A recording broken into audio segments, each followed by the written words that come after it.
Bonsoir, chers amis et visiteurs du blog supersenior.ch.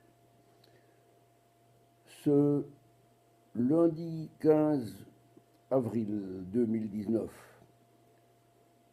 ce soir de ce lundi est un jour triste pour les Français, pour les catholiques français d'abord, pour toute la communauté et pour tout le monde entier en général, parce que la cathédrale Notre-Dame de Paris a été partiellement détruite, endommagée, par un feu qui s'est déclaré, comme vous le savez, vers 19 heures environ. On ne peut pas s'empêcher de penser aux différentes circonstances qui ont été à l'origine de ce drame. Il y avait certes des travaux, mais à 19h30, il n'y avait plus un seul ouvrier sur le chantier. Et là, c'est à ce moment que ces flammes ont été visibles et ont continué pendant 2 heures ou 3 heures leur œuvre de destruction, faisant tomber la flèche et la charpente. Les 400 pompiers de Paris se sont battus avec énergie afin de sauver ce qui pouvait l'être. À l'heure où je vous parle, les informations sont relativement positives en ce sens que les tours et la façade sont protégées, que les œuvres d'art ont été mises à l'abri. Je voudrais néanmoins ajouter quelques mots.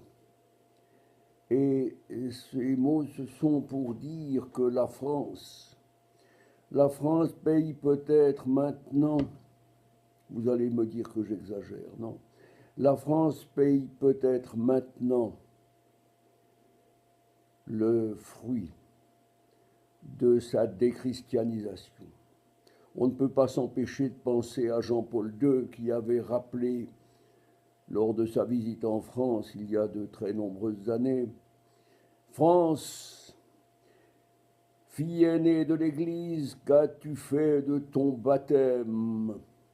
Oui, la fille aînée de l'Église est entre les mains des tenants de Lucifer, de ce symbole qui trône à l'Élysée, à l'arrière du bureau présidentiel.